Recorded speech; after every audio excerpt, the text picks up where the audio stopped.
Hola, bienvenidos y bienvenidas a esta clase de Nutrición 1. Hoy vamos a estar viendo la parte teórica de proteínas. Más adelante vamos a tener algunas clases donde vamos a ver el enfoque práctico de proteínas, donde vamos a aprender a evaluar la calidad proteica o vamos a conocer cómo se calcula la utilización de las proteínas. Pero hoy nos vamos a dedicar a la parte teórica. Para estudiar este tema tenemos el libro de cabecera, que es el libro de fundamentos de López y Suárez, y también, como siempre, les recomendamos que lean la bibliografía complementaria, que es el libro de Thompson. Así que nada más, vamos a comenzar con este tema que está muy bueno, es muy interesante, por lo menos a mí me gusta, así que espero que les guste y que quede bien claro. Bueno, vamos a empezar a definir un poco qué son las proteínas. Son moléculas complejas, es decir, que son moléculas con un gran tamaño y tienen una estructura compleja. Se encuentran en las células de todos los seres vivos. No solamente las vamos a encontrar en los músculos, porque a veces cuando preguntamos ¿en dónde encontramos las proteínas en nuestro organismo? Capaz que lo primero que se les ocurre es en los músculos. Está muy bien porque los músculos están compuestos principalmente por proteínas, pero también vamos a encontrar en un montón de otros tejidos y de órganos en el cuerpo.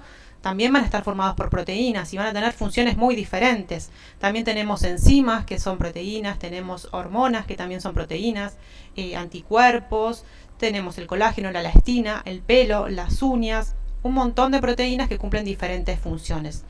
Bueno, ¿y cómo van a estar conformadas? ¿Cómo se forma esta estructura tan compleja de las proteínas? Se va a formar a partir de unas pequeñas estructuras que se llaman aminoácidos. Siempre hacemos como una analogía, podríamos decir que una proteína es como un gran edificio y los ladrillos que construyen este edificio van a ser los aminoácidos.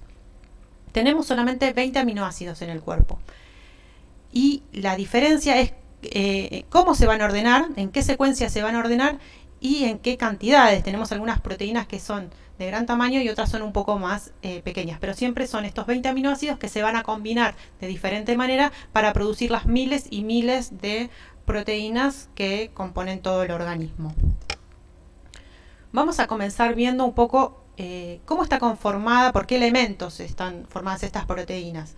Tenemos en primer lugar al carbono, también tenemos al hidrógeno y al oxígeno. Estos tres elementos siempre van a estar presentes tanto en las proteínas, en los carbohidratos y en los lípidos.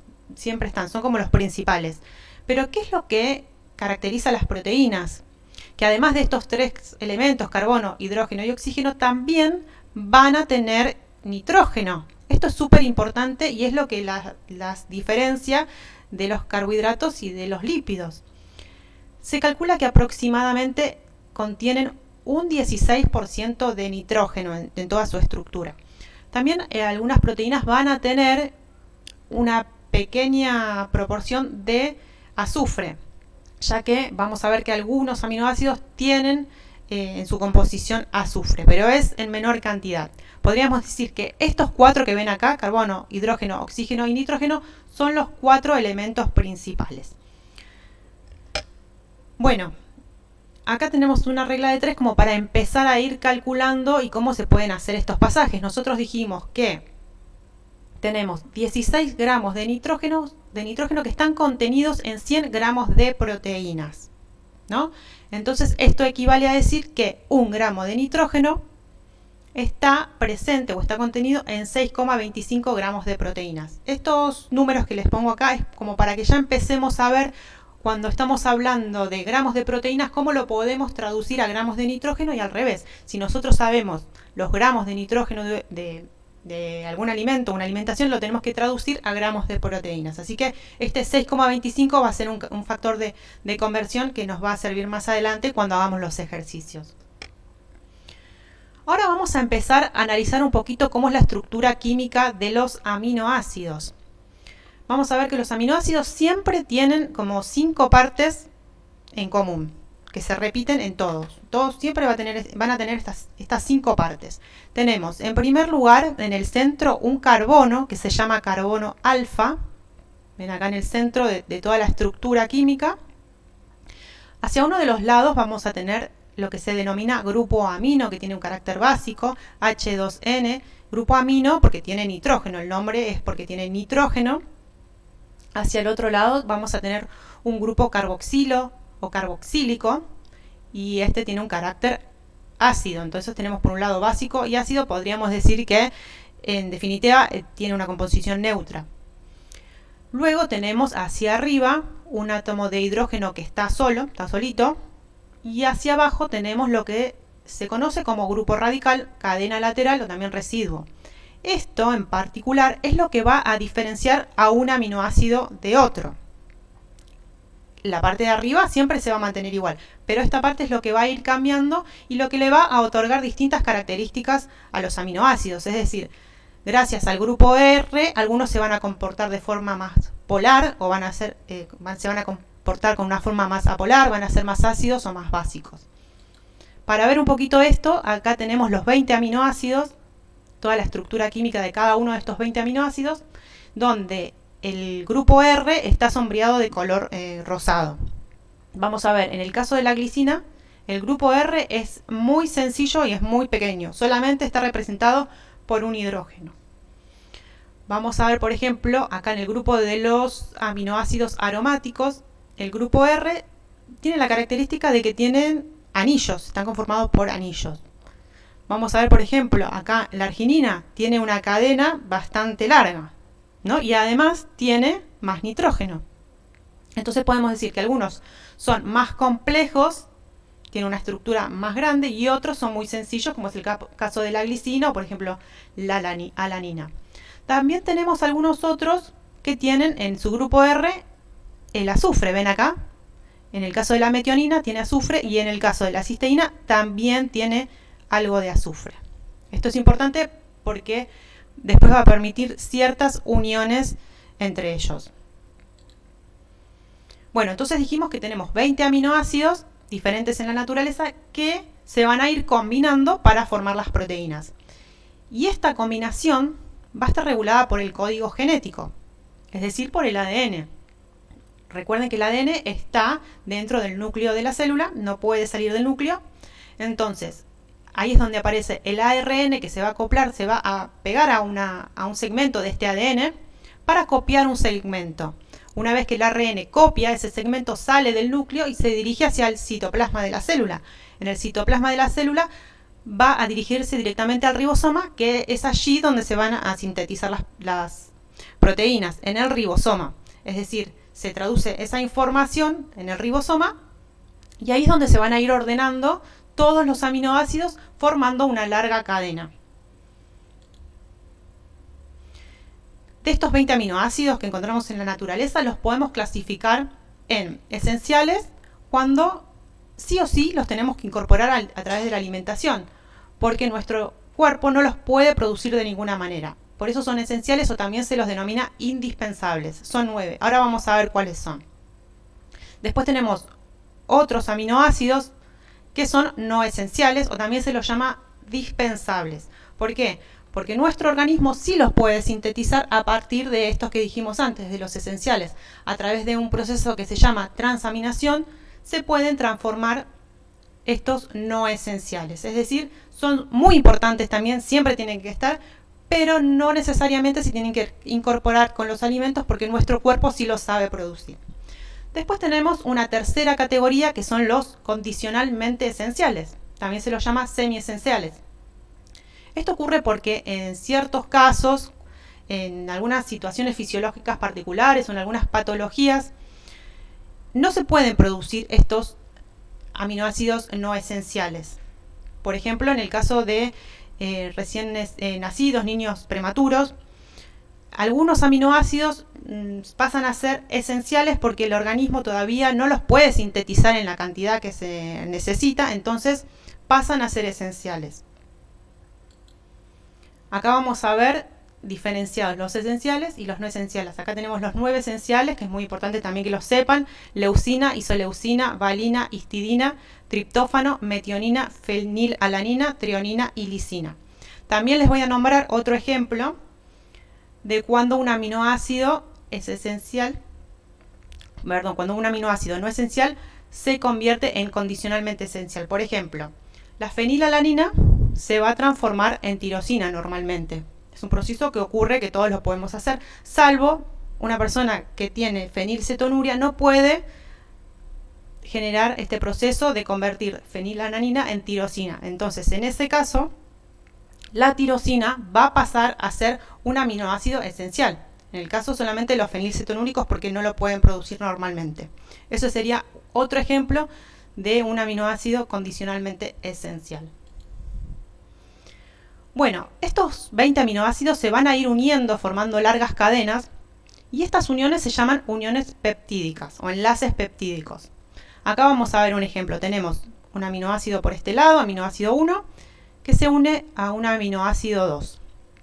Se une el grupo carboxilo por un lado del aminoácido 1 con el grupo amino del aminoácido 2. Se van a unir y en la unión se va a formar una molécula de agua. Ven que acá dice OHH, es una molécula de agua, H2O, que se va a liberar y se va a perder en esta unión.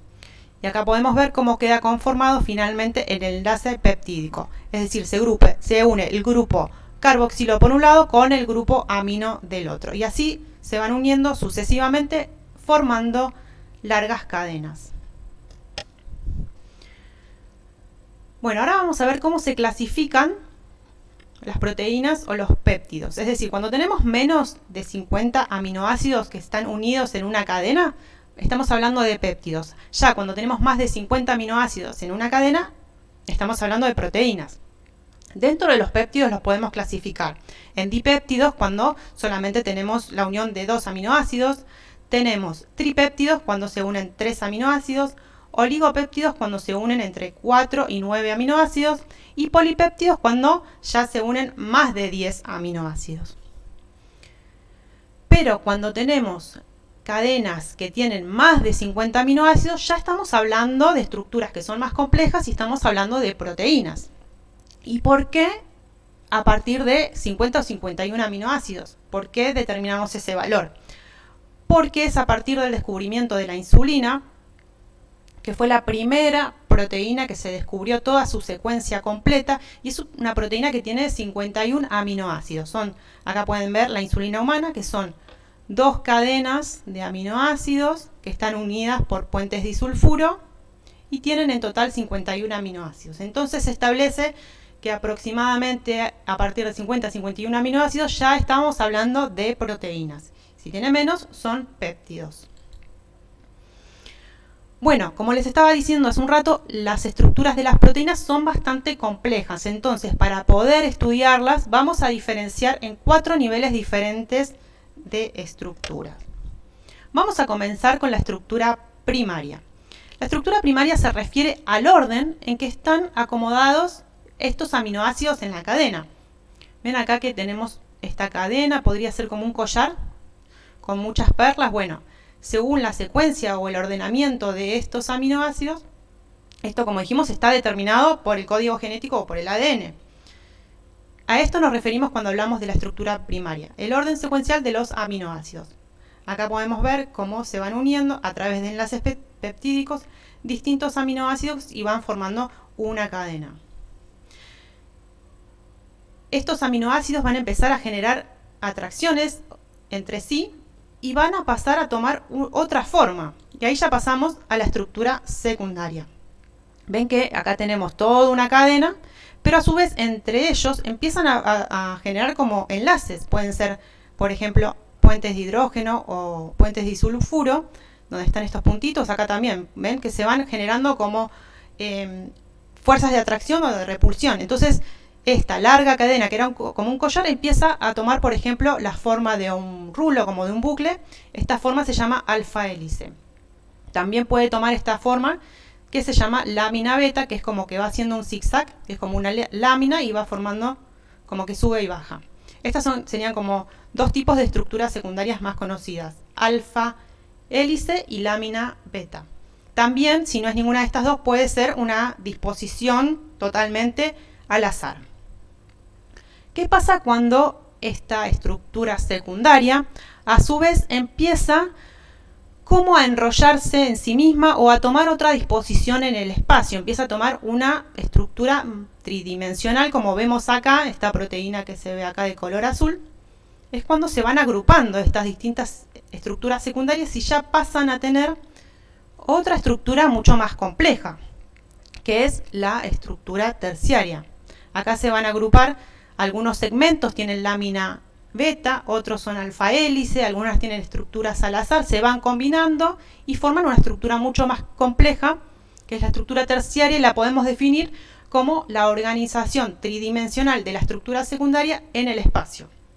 Y esta estructura es muy importante porque va a determinar la función de la proteína en el organismo. O sea, qué función va a cumplir esta proteína es gracias a esta estructura terciaria. Bueno, y ya pasando a la última de las estructuras, que es la estructura cuaternaria, es cuando tenemos la unión de varias subunidades. Pueden ser 2 o más subunidades. Cada subunidad es una cadena que tuvo la estructura primaria, estructura secundaria y terciaria, y luego se agrupan. En este caso vemos el ejemplo de la hemoglobina, que son 4 subunidades que se van a unir. Cada una de las subunidades está representada en un color diferente. Entonces vamos a decir que siempre surge de 2 o más subunidades de cadenas polipeptídicas. No necesariamente siempre las proteínas van a llegar a esta estructura cuaternaria. Hay algunas proteínas que se quedan solamente en la estructura terciaria. Por ejemplo, la mioglobina, que también transporta oxígeno, pero a nivel de los músculos, solamente se queda con la estructura terciaria y no se agrupa con otras subunidades. Pero bueno, esto ya sería como la estructura más compleja, la estructura cuaternaria. Bueno, acá les puse este gráfico que me parece que está bastante resumido todo lo que estuvimos viendo recién, ya que podemos ver cómo va pasando desde la estructura primaria y se va complejizando. En la estructura primaria vemos el ordenamiento en una cadena lineal de todos los aminoácidos que se van ordenando. Estos aminoácidos a su vez van a empezar a tomar una forma que puede ser alfa hélice o lámina beta, o si no es ninguna de estas dos puede ser una estructura al azar. Y a su vez, cuando estas se empiezan a combinar, van a tomar una estructura que es un poco más compleja, una estructura tridimensional, que se llama estructura terciaria. Y cuando combinamos varias de estas cadenas con estructura terciaria, se van a ir agrupando 2 o más, ya pasamos a tener esta estructura cuaternaria. Bueno, terminando entonces con el tema de las estructuras, vamos a hablar un poco de qué es la desnaturalización proteica, que también está relacionado con esto que veníamos hablando recién. La desnaturalización se va a producir cuando exponemos las proteínas a ciertos agentes, que puede ser el calor, los ácidos, el alcohol, pueden ser también presiones muy extremas o fríos muy intensos repetidos. Estos agentes van a generar que se rompan ciertas uniones de las proteínas, y estas proteínas se van a empezar a desenrollar, van a empezar a perder su forma. Por ejemplo, cuando nosotros sometemos a las proteínas del huevo, los sometemos a calor, se produce un proceso de desnaturalización, porque se va a perder la forma de estas proteínas, se van a coagular y se van a cocinar. Y este proceso ya es irreversible. Cuando el cambio es tan profundo, no se puede volver atrás. Hay algunos otros procesos de desnaturalización proteica que pueden ser reversibles cuando el cambio es muy leve, cuando se genera una pequeña modificación. Por ejemplo, cuando nos planchamos el pelo, las personas que tienen rulos o que tienen bucles se planchan, es decir, exponen las proteínas del pelo al calor, se va a generar una desnaturalización, pero que es muy leve. Se van a romper algunas estructuras, algunos enlaces, pero luego vuelve a retomar su forma original. En el caso de la cocción de las proteínas, ya cuando se somete a un calor tan intenso durante mucho tiempo, ya no hay vuelta atrás. Entonces tenemos desnaturalización que puede ser reversible o irreversible. Como resultado, lo que va a pasar con las proteínas es que, como dijimos, van a perder su forma, su estructura tridimensional se va a perder, porque se van a empezar a desenrollar estas estructuras, y fundamentalmente va a perder la función esa proteína. Ya no las proteínas que formaban parte del huevo ya no van a poder cumplir su función porque ya están desnaturalizadas. Esto también lo podemos ver a nivel del organismo, que es muy peligroso cuando, por ejemplo, se sube la temperatura cuando hay una temperatura muy elevada durante mucho tiempo, también hay riesgo de desnaturalización de ciertas proteínas en la sangre. O cuando cambia levemente el pH de la sangre, también se puede producir una desnaturalización de las proteínas. Por eso el pH siempre tiene que ser el mismo, no se puede modificar. Bueno, y como para finalizar, vamos a repasar esto que dijimos. Como el proceso de desnaturalización va a hacer que se pierdan las estructuras cuaternaria, la estructura terciaria y la secundaria, porque se van a romper estos enlaces, pero lo que no va a cambiar y lo que sí se va a mantener siempre es la estructura primaria, que es el orden de cómo están acomodados estos aminoácidos en la cadena. Esto se mantiene. Por lo tanto, cuando cocinamos las proteínas, por ejemplo, en lo que estábamos diciendo recién del caso del huevo, no va a perder el valor nutricional. Al contrario, esta desnaturalización o cocción de estas proteínas va a facilitar luego el proceso de digestión. Bueno, ahora vamos a hablar un poco sobre la clasificación de las proteínas. ¿Cómo las podemos clasificar? Como ya dijimos, existen miles y miles de proteínas diferentes y las podemos clasificar de diferente manera. Una de las clasificaciones es según la organización tridimensional. Tenemos en primer lugar las proteínas de tipo globulares, que estas van a tener una conformación más de tipo esférica. No hay un eje, o sea, no son rectilíneas, como por ejemplo la mioglobina que vemos acá. Tienen algunos segmentos, alfa hélice, por ejemplo, o algunas partes que puede ser al azar, pero no tiene un eje que predomine. Luego tenemos a las proteínas fibrosas, que sí en este caso predomina un eje recto longitudinal. Por ejemplo, acá tenemos al colágeno, que sí ven que va tomando formas de fibrillas. Tienen un eje que predomina. Ahora vamos a ver otro tipo de clasificación. Podemos clasificar las proteínas según su estructura química y las separamos en homoproteínas o heteroproteínas. Las homoproteínas solamente están compuestas por aminoácidos, es decir, cuando las hidrolizamos, cuando rompemos todas sus uniones, solamente vamos a obtener aminoácidos, nada más. Algunos ejemplos pueden ser albúminas, gluteninas y prolaminas que están presentes en el gluten, albuminoides o escleroproteínas. Tenemos algunos otros ejemplos más, pero estos serían como los más importantes. Luego tenemos las heteroproteínas, que son polipéptidos que contienen partes no proteicas. Es decir, cuando hidrolizamos todas sus uniones, vamos a obtener, por un lado, aminoácidos, pero también vamos a obtener otras sustancias que no son proteínas. ¿Y cuáles son los ejemplos? Tenemos nucleoproteínas, tenemos lipoproteínas, colesterol, HDL, LDL, fosfoproteínas que tienen fósforo, hemoproteínas, y hay muchos ejemplos más. Pero entonces las clasificamos en solamente las que contienen aminoácidos y las que además de aminoácidos tienen alguna otra estructura más no proteica. Ahora vamos a hablar un poquito de las funciones de las proteínas. Antes de continuar con las funciones, algo que quería destacar, que ya nombramos que las proteínas tienen una función estructural muy importante. Pero para que las proteínas puedan cumplir esta función estructural o plástica, tenemos que tener en nuestra alimentación un buen aporte de carbohidratos y de lípidos, porque si no, las proteínas van a pasar a cumplir una función energética. Y en realidad tenemos que priorizar la función estructural o todas las otras funciones que ahora vamos a ver. Entonces dijimos, la función plástica es una de las funciones principales porque se refiere a la síntesis de tejidos para el crecimiento o para la reposición. O sea, todas las células del organismo van a necesitar de las proteínas para poder multiplicarse y para poder mantenerse, y no solamente las proteínas que forman parte del tejido muscular, sino todas las tejidas del organismo. Y esto se debe principalmente, como ya dijimos, a la presencia de nitrógeno, que es lo que caracteriza justamente las proteínas. Tienen nitrógeno y permiten esta función plástica, que es algo que no pueden cumplir ni los carbohidratos ni los lípidos, porque no tienen nitrógeno. También tienen una función de regulación biológica.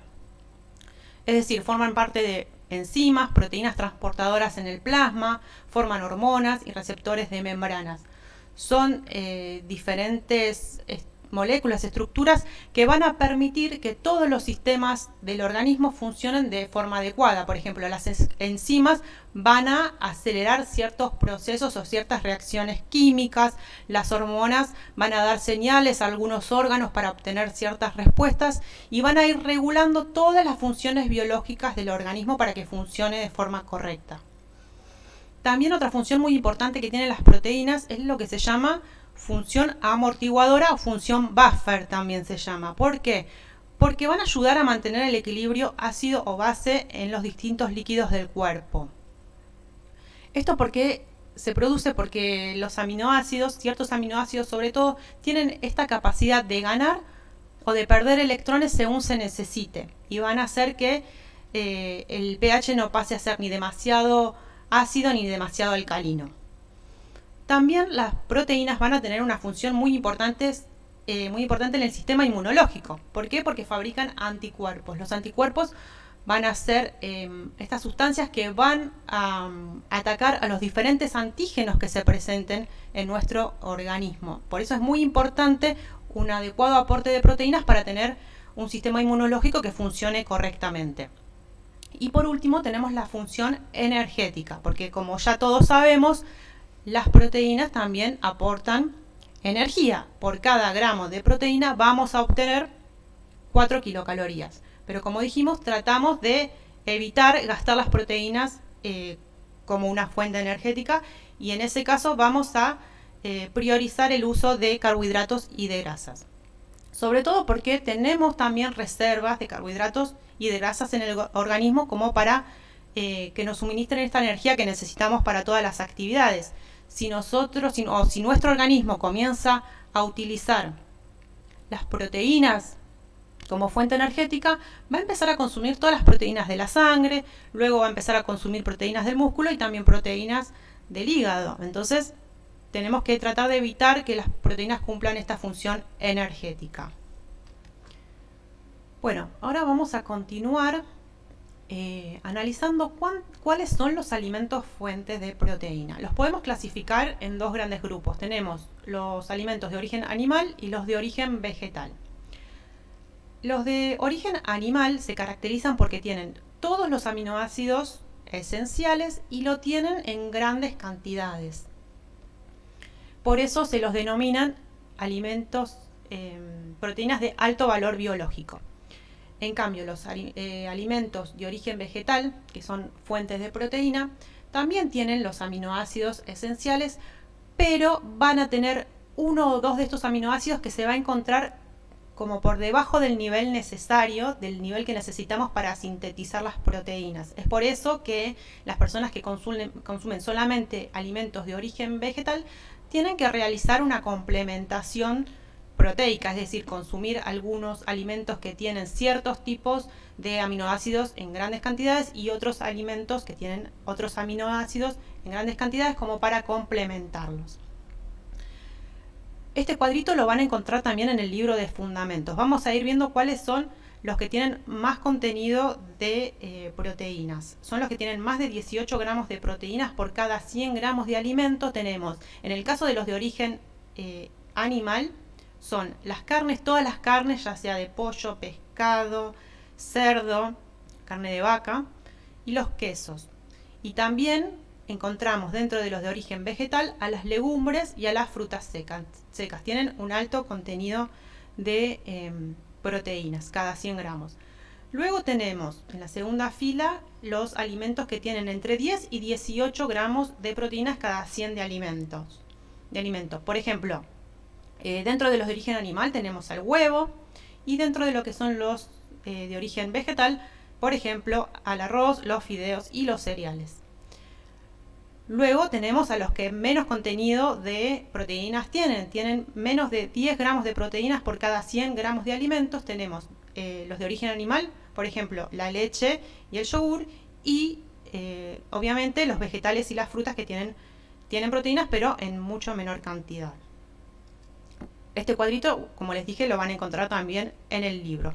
Y lo que sí les recuerdo, que se denominan proteínas de alto valor biológico a las de origen animal y proteínas de bajo valor biológico a las de origen vegetal, porque generalmente les falta o tienen uno o dos de estos aminoácidos esenciales, los tienen como por debajo de lo que se necesita para generar nuevas proteínas. Ahora vamos a ver todo el proceso de digestión de las proteínas, así que presten atención a todas las enzimas que intervienen y dónde actúa cada una de ellas. ¿Por qué se genera, por qué es tan necesario todo este proceso de digestión de las proteínas? Porque necesitan ser digeridas y descompuestas en aminoácidos para que luego puedan ser absorbidas y transportadas a las células para que cumplan allí su función. Bueno, para comenzar a hablar de la digestión, también tenemos que nombrar que, sobre todo en el caso de las proteínas, es muy importante todo el proceso previo, todo el proceso de preparación y cocción. Porque la digestión química o mecánica de las proteínas va a comenzar con la preparación y la cocción de los alimentos. Como decíamos hace un rato, cuando sometemos a las proteínas al calor, se van a desnaturalizar. Y esto va a favorecer, luego va a facilitar todo el proceso de digestión. Las estructuras que se van a afectar principalmente son las estructuras cuaternaria, terciaria y la secundaria, pero no se va a afectar la estructura primaria. Sobre todo cuando aplicamos calor, cuando cocinamos las proteínas o por ejemplo aplicamos algún tipo de ácido. ¿Qué ocurre a nivel de la boca? Los alimentos se mastican, se rompen y se humedecen con la saliva. Ahí se va formando lo que se llama el bolo alimenticio. Se incrementa la superficie de la proteína para que tenga una digestión más eficaz. Por eso es importante masticar y rompiendo todo en fragmentos más pequeños. Pero no hay digestión enzimática en la boca, es decir, no tenemos enzimas proteolíticas en la boca que puedan ir rompiendo estos enlaces peptídicos. Todavía no hay acción de enzimas. Bueno, y pasamos al estómago. Acá sí hay una acción enzimática muy importante y también tenemos el ácido clorhídrico, tiene una función esencial para la digestión de las proteínas. ¿Por qué? El ácido clorhídrico es un ácido muy fuerte que va a tener dos funciones principalmente. En primer lugar, va a hidrolizar las fibras colagenasas, por esto que es tan fuerte este ácido, va a empezar a romper, hidrolizar estas uniones y desnaturalizar todas las proteínas. En segundo lugar, una función muy importante que tiene es que va a activar al pepsinógeno. El pepsinógeno es una proenzima, se produce en las células del intestino, pero se va a sintetizar primero en forma inactiva. Se necesita de un pH muy ácido, el pH óptimo está entre 1,6 y 3,2 para que el pepsinógeno se active y se transforme en pepsina, que es la enzima activa. Esta pepsina es una endopeptidasa. ¿Qué quiere decir? Que va a romper los enlaces peptídicos, pero que están dentro de la cadena, no los extremos, sino que va a ir rompiendo la cadena de aminoácidos en fragmentos más pequeños. Estómago y se dirige hacia el intestino delgado, otra vez se va a inactivar porque en el intestino delgado el pH ya no es tan ácido como dentro del estómago, entonces su acción allí va a disminuir.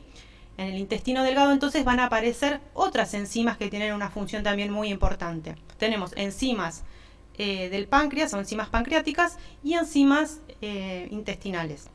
Acá tenemos detalladas las enzimas pancreáticas. Estas enzimas van a ser secretadas por las células acinares del páncreas, pero en una forma inactiva, en forma de proenzimas o zimógenos. Porque imagínense que si el páncreas produce estas enzimas y ya empiezan su actividad dentro del páncreas, podría ser muy peligroso porque podría empezar a hidrolizar directamente las enzimas pancreáticas, que esto sería muy peligroso. Entonces viajan inactivas hasta que llegan a su lugar, que es el intestino delgado, y allí sí se van a activar. ¿Cómo es este proceso de activación? ¿Cómo pasan de ser proenzimas a enzimas?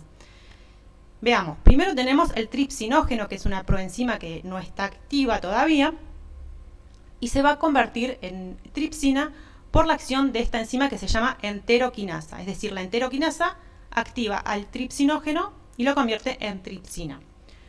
Una vez que la tripsina ya está activa, es la enzima que va a permitir la activación de todas las demás. O sea, se van a ir activando como en forma de cadena. Es una reacción como autocatalítica que se van a ir activando todas las enzimas que sigan. Por ejemplo, el quimiotripsinógeno se va a activar a través de la tripsina en quimiotripsina. La proelastasa se va a activar también a través de la tripsina en elastasa. Y las procarboxipeptidasas se van a activar también gracias a la tripsina en carboxipeptidasas. Y a su vez, estas enzimas las podemos clasificar en endopeptidasas y exopeptidasas. ¿Qué quiere decir? Las primeras tres, tripsina, quimiotripsina y elastasa, son endopeptidasas, como la que vimos anteriormente. Van a ir rompiendo las uniones, los enlaces peptídicos que están dentro de la cadena, la larga cadena de aminoácidos, van a ir rompiendo las uniones que están por dentro y van a ir formando fragmentos más pequeños. En cambio, las carboxipeptidasas son exopeptidasas, quiere decir que van a ir rompiendo los extremos terminales, van atacando desde afuera hacia adentro. Por eso se requieren las acciones conjuntas de todas estas enzimas. Bueno, pasando de esta parte del intestino delgado, llegamos específicamente a lo que es el ribete en cepillo, que también se encuentra en el intestino delgado. Pero allí, específicamente en el ribete en cepillo, vamos a encontrar las aminopeptidasas, que también son exopeptidasas, es decir, van rompiendo los extremos terminales desde afuera hacia adentro. Bueno, y como resultado final de todo este proceso, de toda la acción de todas estas enzimas, vamos a obtener dipéptidos, tripéptidos, que la mayoría en realidad de los dipéptidos y tripéptidos van a ser atacados por las aminopeptidasas, pero como resultado final siempre van a quedar dipéptidos, tripéptidos y obviamente aminoácidos simples o aminoácidos libres que van a quedar liberados en todo el lumen intestinal.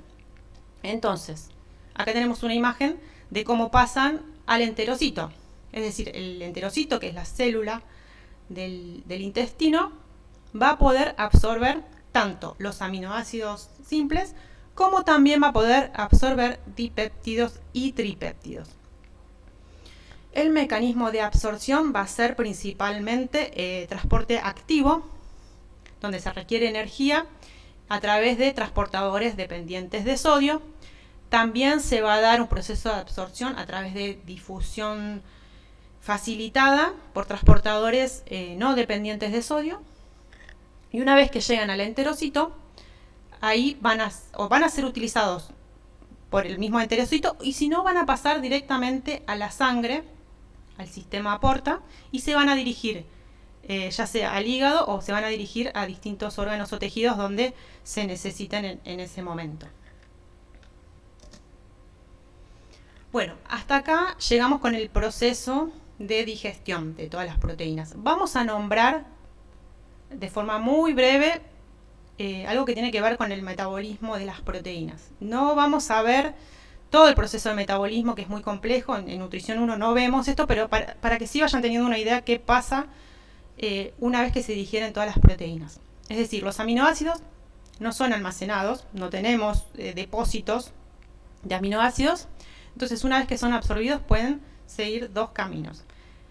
En primer lugar, van a ser incorporados a la síntesis de nuevas proteínas. Este proceso de sintetizar o de fabricar nuevas proteínas se llama anabolismo. Y acá vamos a describir algo que es muy importante, que es este concepto de pool de aminoácidos. No sé si alguna vez lo habrán escuchado nombrar, pero cuando hablamos de pool de aminoácidos o reserva, podríamos decir, de aminoácidos, es una pequeña cantidad de aminoácidos que quedan circulando en la sangre durante un tiempo determinado. Aproximadamente se calcula que puede ser 24 o 36 horas. Es decir, se absorben estos aminoácidos y van a pasar a formar parte de este pool, que quedan ahí suspendidos hasta que sean utilizados. Pero no tenemos grandes reservas, duran muy pocas horas.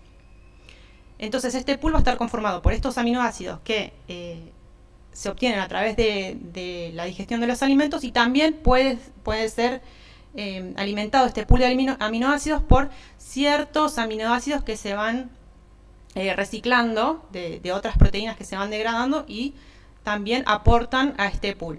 Pero como les digo, es una reserva momentánea. Y es muy importante que en este pool de aminoácidos siempre estén presentes los 20 aminoácidos que estuvimos viendo en principio. Porque para sintetizar una nueva proteína, sí o sí se necesita que estén estos 20 aminoácidos. Es como la regla del todo o nada. Tienen que estar los 20, si no, no se sintetiza ninguna proteína nueva. O todo o nada. Bueno, dijimos entonces, uno de los caminos es la producción de nuevas proteínas que se llama anabolismo, y el segundo camino es que estos aminoácidos pueden ser degradados por un proceso que se llama catabolismo.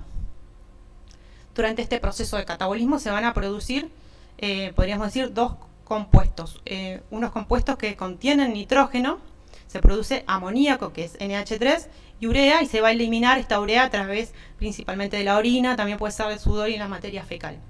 Y también los compuestos que resultan de este catabolismo, hay compuestos que no tienen nitrógeno, que son los alfa-cetoácidos, que van a permitir la formación de nueva glucosa o cuerpos cetónicos para generar energía.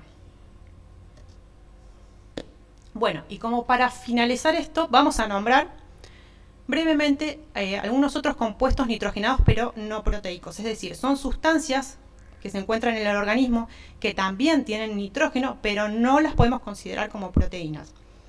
Como dijimos recién, el primer caso es la urea, que se produce por este proceso de desaminación, cuando se produce la degradación de estos aminoácidos que no se utilizan, se van a degradar por este proceso de desaminación y se eliminan. Esta urea se va a excretar a través de orina, materia fecal, y también se puede excretar un poco por el sudor. Purinas. Purinas son bases nitrogenadas que las encontramos en los ácidos nucleicos, y luego de toda su degradación como producto final vamos a obtener el ácido úrico, que también se va a eliminar por orina. Y como último de los compuestos tenemos a la creatina. La creatina es una sustancia que se va a fabricar principalmente en hígado y en riñón, y es utilizada por los músculos.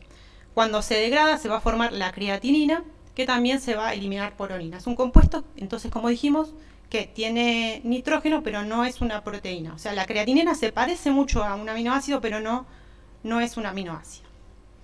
Así que bueno, con esto finalizamos la clase teórica de proteínas. Espero que hayan quedado claros los conceptos. Cualquier duda, cualquier comentario que quieran hacer, nos pueden escribir a los foros, y recuerden que luego de leer los libros y de ver la clase, tienen un cuestionario disponible para que lo puedan completar. Así que nada más, un beso grande, nos vemos.